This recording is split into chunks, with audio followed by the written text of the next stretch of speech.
કોઈ મારો સંતાન નહીં, તપોદન બહુ મળશે. નોડોલ નીચું પણ બે ગામડો એક હાડી માટે ક્યાં એકને ખાડી પહેરું છું. એક લઈ લઉં ભાઈ આવી તો હાડી.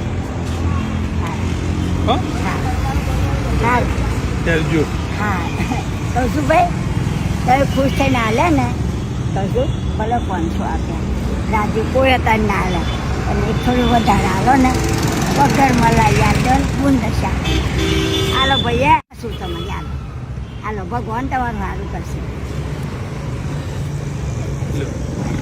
ખુશ થઈને જાય હો ભાઈ ભગવાન તમારું સારું થજો ને તમારી લીલી વાળી થજો ભાઈ સુખી રાખજો બધી વાતે.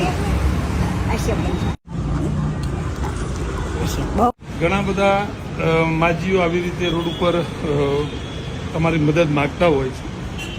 ઘણા એવું કહેતા હોય છે કે ભાઈ આ તો બધા આમનો ધંધો છે આવું કરતા, પણ આટલી સારી પોઝિશનમાં એ માગતા માજી હોય તો કદાચ થોડુંક બનતી વિચારજો અને એવું વિચારી લેવાનું કે હું મારું કર્મ કરીને છું.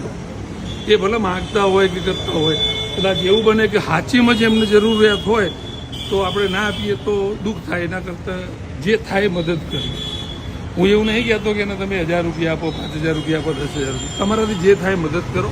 તમારે આ આશયથી તમારા કંઈક આપવાથી જો એમની જિંદગી સુધરતી હોય તો સુધારો અને થાય એટલી મદદ કરો. જય માતાજી, જય ભવાની.